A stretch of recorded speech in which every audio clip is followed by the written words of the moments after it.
When I think about God calling me to disciple people and call to obedience, that is a ministry that I fully throw myself into because I hear a person talking with me and I hear hurts and I listen to painful experiences that they've had, and it reminds me of a time in my life when that person was me.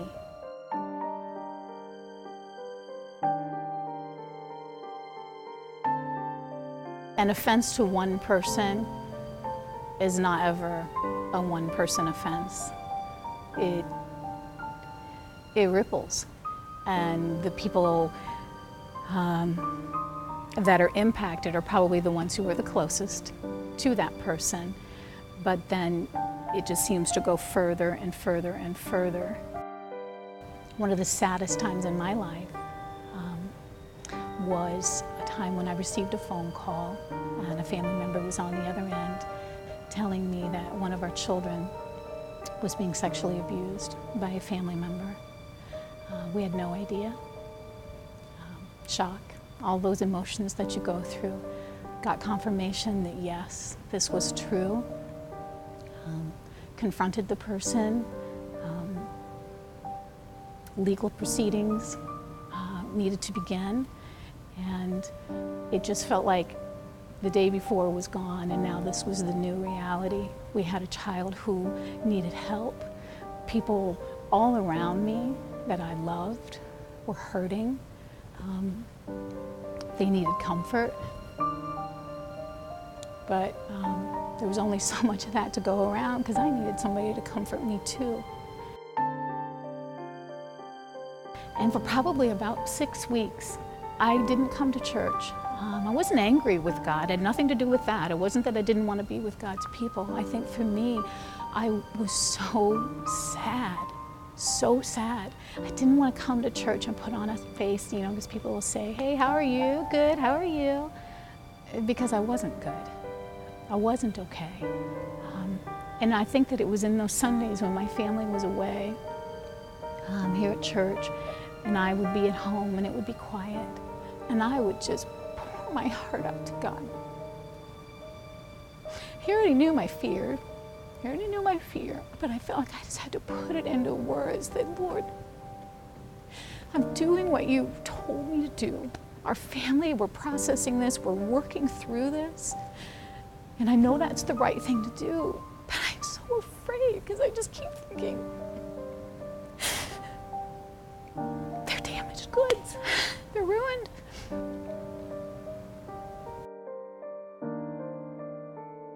I was sitting in one of the pastor's offices.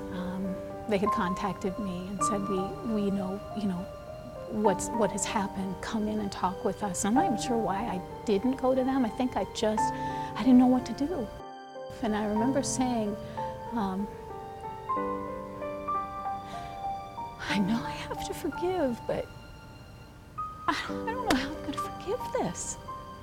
It just, it wasn't like somebody had made a snide remark, and I knew when I'm around so-and-so, then they're going to do that. No, man. It's like, I don't know how I'm going to do this. I know I need to, but I don't know how I'm going to do it. And I can remember, I remember right where I was at in that office. I remember the wall that I was facing. I remember really almost just speaking to myself. But as I look back on that now, it was at that moment where I can just sense God's presence saying, okay, I'll show you, here we go. That's why I tell women, here we go, here we go. That willingness to forgive what had been such a traumatic event in our child's life, I can only say that it is God's doing. It took my choosing. I had to say, I will forgive this. And I have people say to me, I could never forgive something like that. I might have said that too, but I understand that God doesn't have a list of these are the forgivables and then these are the ones maybe not, you know, or okay, I'm gonna let you off the, you know, off the hook on that one because that one was too big of an offense. And I couldn't categorize this one. I couldn't put it on, it couldn't be off the table. The forgiveness for this family member couldn't be off the table because I had no other option, okay? And I say that not because I had to, but there was this deep, deep desire within me that I want to forgive, because I know that if I don't, the scriptures say that if you have been forgiven, that you need to forgive. Okay, I've been forgiven and I've done a lot of bad stuff. I've never hurt someone that way, but I've done other things that have hurt people. And so for me, I think the first couple of days into this began my journey of forgiving what some people would say is the unforgivable. I had a dream one night. I went to bed with those anxious thoughts. I had a dream. And in my dream, I don't remember where I was. Don't think it was anybody else there but me. But I can remember taking that anxiousness, these feelings, and this almost consuming me in that dream of, it's not going to be okay. It's not going to be okay. What am I going to do if it's not going to be okay? And feeling this presence there, and honestly hearing a voice in my dream saying, they're going to be okay. It's going to be okay. And he gave me the hope.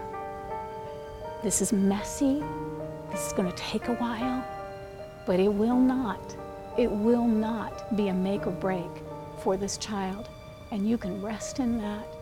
And I tell you, I woke up that morning and that sense of anxiety and that fear and that worry, it was gone. It was gone. Now I could get about healing. God is good. Much good has come from it. I can't say that I'm glad that it happened, because that's not true. But you know what? Satan doesn't get the last word. He doesn't get the last word, because now I get to turn around and I get to help other people with it. I might have missed out on that opportunity had it have not been dealt with biblically. And so when I share with women, I share with them, I know what it's like to have something that feels unforgivable. It's too big, too big. I know what that's like. Don't let your thoughts go there, because that's a lie. That is not true. All you have to do is be willing. Are you willing? Because if you're willing, it'll happen. It will happen. But you have to choose.